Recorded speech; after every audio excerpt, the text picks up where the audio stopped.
The Holocene has ended. What we do now, and in the next few years, will profoundly affect the next few thousand years. The only conditions modern humans have ever known so far are changing, and changing fast. Nothing stays the same on this planet. Everything changes. The Earth is going into one of these jumps, and you don't know what is going to be on the other side of those jumps. The Earth is always jumping.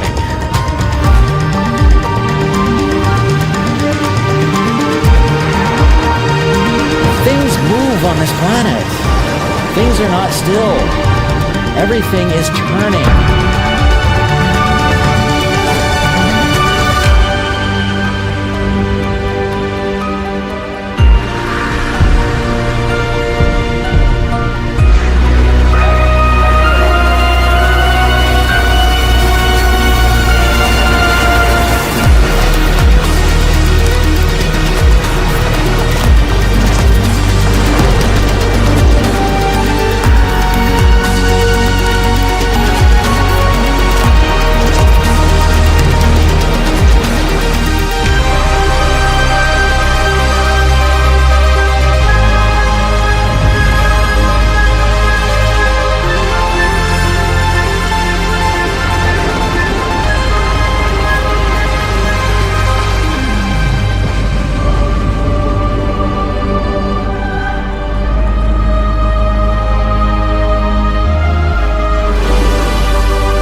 As it begins to run out of fuel, the sun won't simply fade away to nothing. Its core will collapse, and the extra heat this generates will cause its outer layers to expand.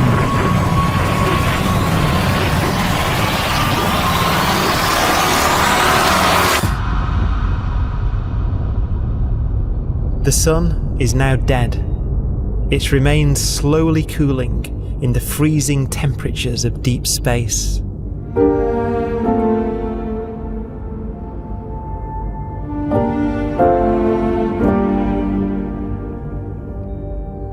The fate of the sun is the same as for all stars.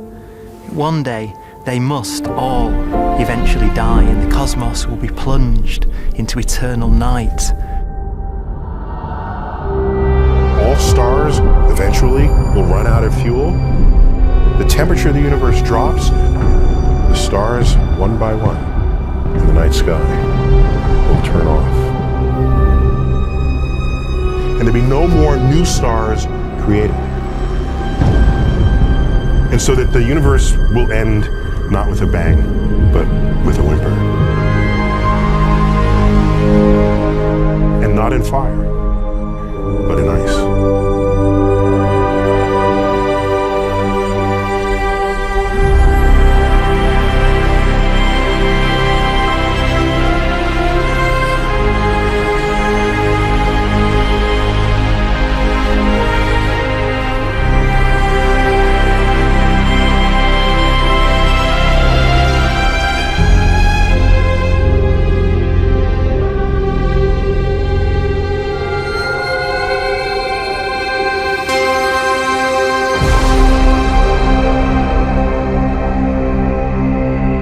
With no fuel left to burn, a white dwarf's faint glow comes from the last residual heat from its extinguished furnace.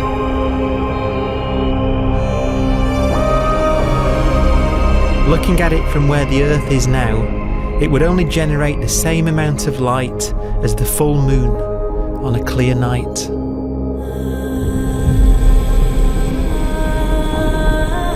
The faint glow of white dwarfs will provide the only illumination in a dark and empty void littered with dead stars and black holes.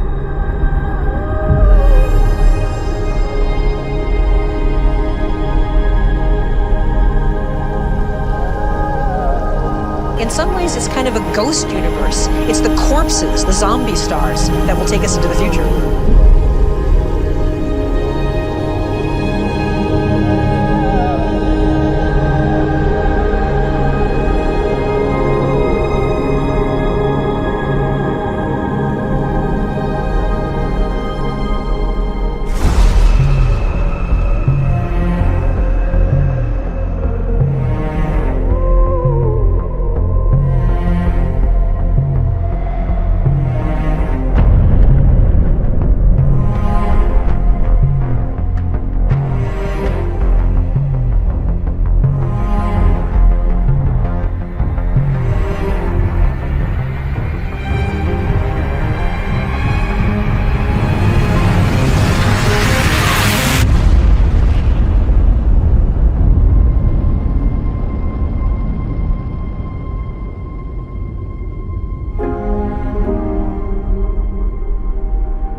A black dwarf will be the final fate of those last stars.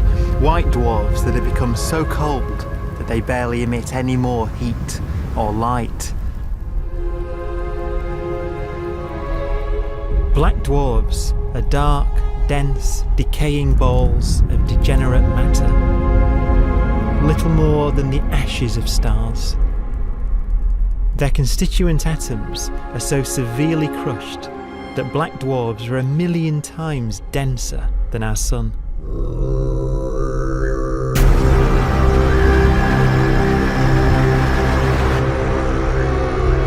Stars take so long to reach this point, we believe there are currently no black dwarfs in the universe.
We have a pace of life that's based on really the energy available to us now.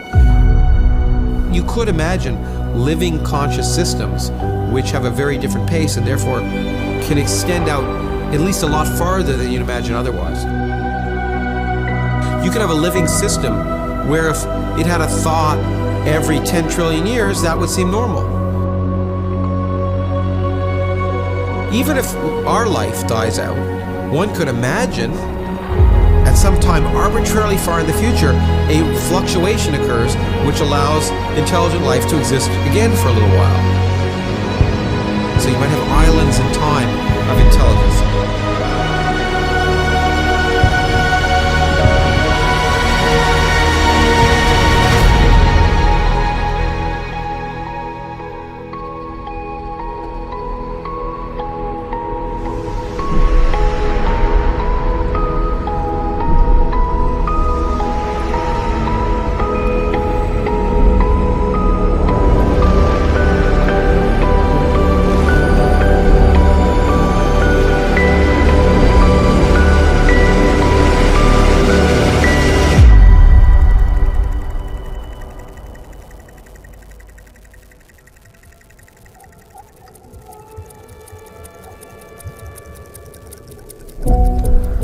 A proton, one of the fundamental building blocks of atomic matter, what makes us up, can just spontaneously fall apart. Any material that evades the pull of a black hole eventually dies away as its protons disintegrate.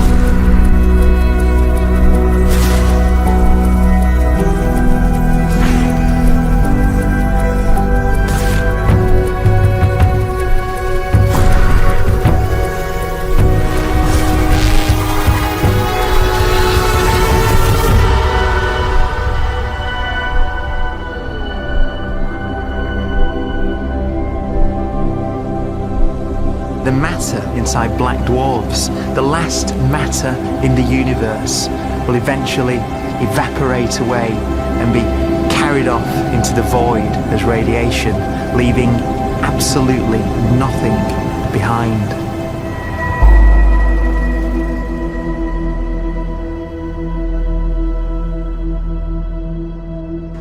With the black dwarfs gone, there won't be a single atom of matter left.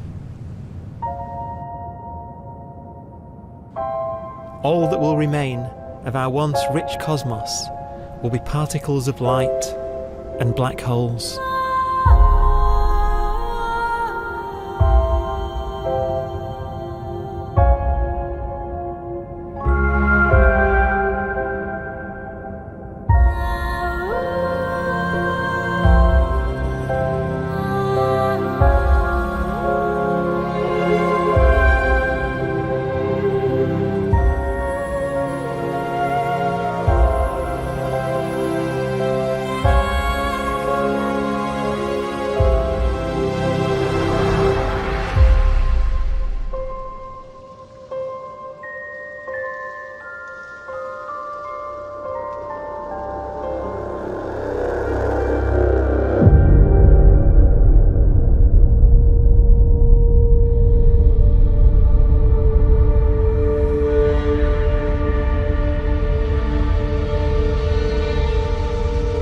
The arrow of time creates a bright window in the universe's adolescence, during which life is possible. But it's a window that doesn't stay open for long. As a fraction of the lifespan of the universe, as measured from its beginning to the evaporation of the last black hole, life, as we know it, is only possible for 1,000th of a billion billionth billionth of a percent.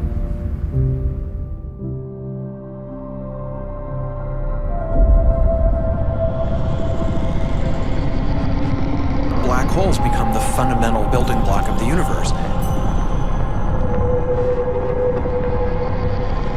A galaxy will basically be a supermassive black hole in a center with smaller black holes orbiting it. Zombie galaxies filled with black holes continue to evolve. They'll eat each other and they'll get bigger, and maybe they'll fall into the supermassive black hole and it'll get bigger. The universe will still be an exciting, dynamic place. It's just that the timescales you're talking about are now trillions of years instead of thousands or millions of years.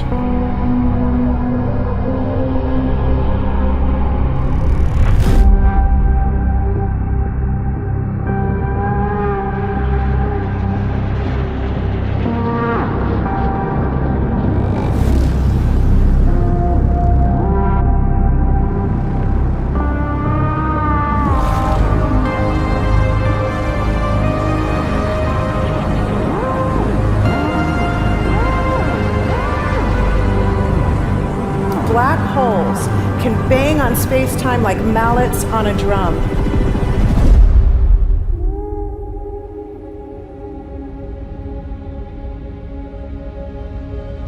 And they have a very characteristic song.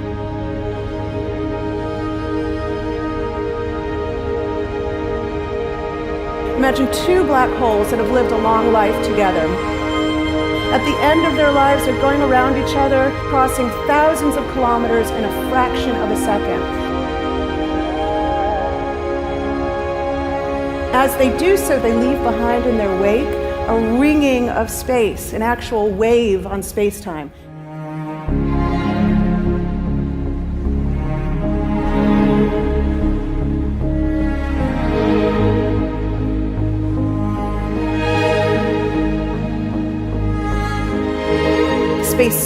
squeezes and stretches as it emanates out from these black holes banging on the universe. Those are the gravitational waves. They are literally the sounds of space ringing. And they will travel out from these black holes at the speed of light as they ring down and coalesce to one spinning, quiet black hole.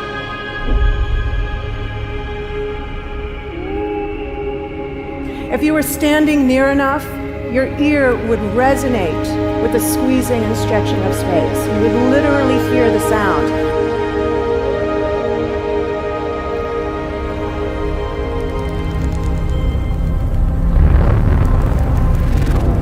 Imagine a lighter black hole falling into a very heavy black hole. The sound you're hearing is a light black hole banging on space each time it gets close.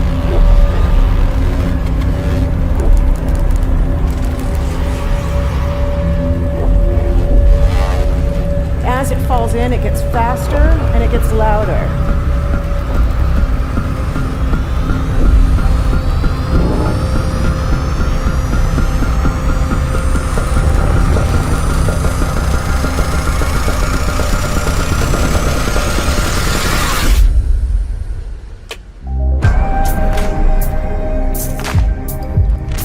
Scientists used to think black holes were immortal, but even these will one day die. Now we're talking about timescales of unimaginable length, quadrillions of years into the future.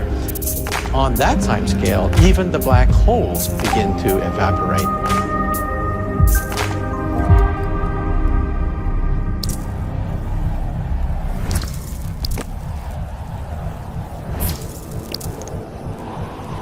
According to quantum mechanics, space is filled with virtual particles, antiparticles, that are constantly materializing in pairs, separating, coming together again, and annihilating each other.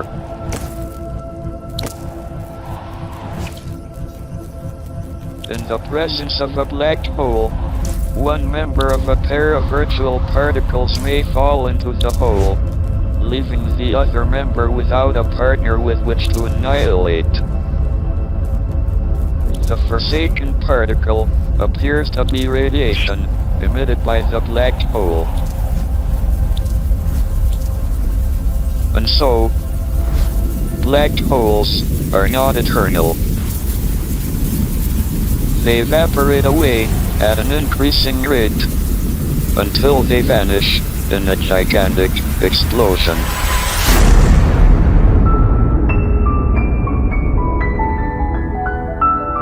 Quantum mechanics has allowed particles and radiation to escape from the ultimate prison, a black hole.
Philosophers and poets have asked the question, will the world end in fire or ice? We can now give an answer. The latest evidence shows that the universe is not slowing down, but it's speeding up out of control. And the universe, we think, will die in ice.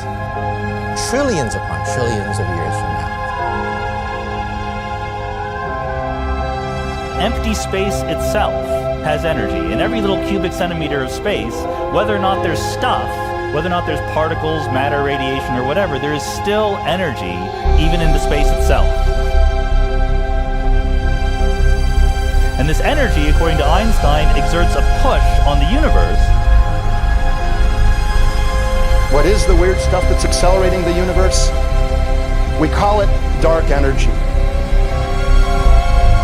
And this stuff is the dominant stuff of the universe. Almost 3/4 of the matter-energy content of the universe is this dark energy. And we don't know what it is. Dark energy, unlike matter or radiation, does not dilute away as the universe expands. This has crucial implications for what the universe is going to do in the future. So what will be the future of the universe? Well, if the dark energy remains dominant and repulsive, the universe will expand forever.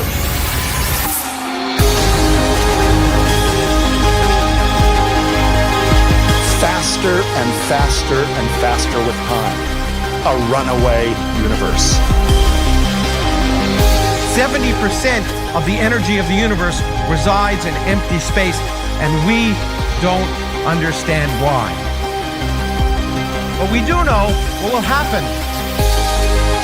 If that energy continues to be there, the universe will become cold and dark and empty. That's the future as it might be. We don't know because we don't yet understand the nature of dark energy. Until we do, we won't know the future. We won't even understand our own origins, and that's why we want to know and study this subject.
Forecast does seem to be for an ever colder, ever emptier universe.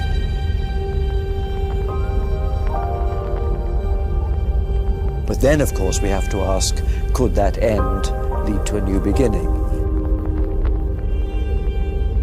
And there are ideas whereby what actually is the end of our universe could in some sense be linked to the beginning of a new one.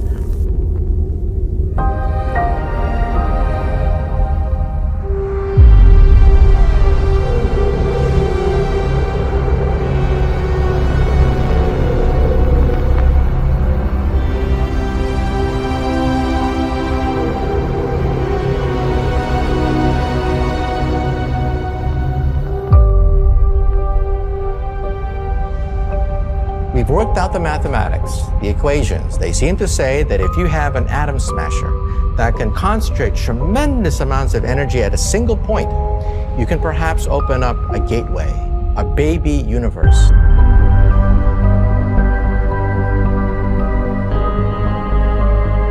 Facing the death of everything there is, this perhaps is their only possibility of escape.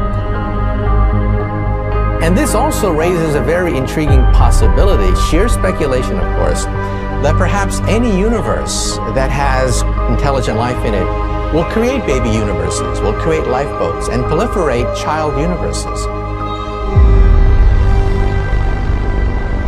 So an evolution may take among universes in the multiverse. Survival of the fittest may take place. So those universes which do not have intelligent life are infertile. They have no children. But But those universes that have mild temperatures, stars like us, would create civilizations that could open up child universes, and they would then proliferate.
After an unimaginable length of time, even the black holes will have evaporated and the universe will be nothing but a sea of photons gradually tending towards the same temperature as the expansion of the universe cools them towards absolute zero.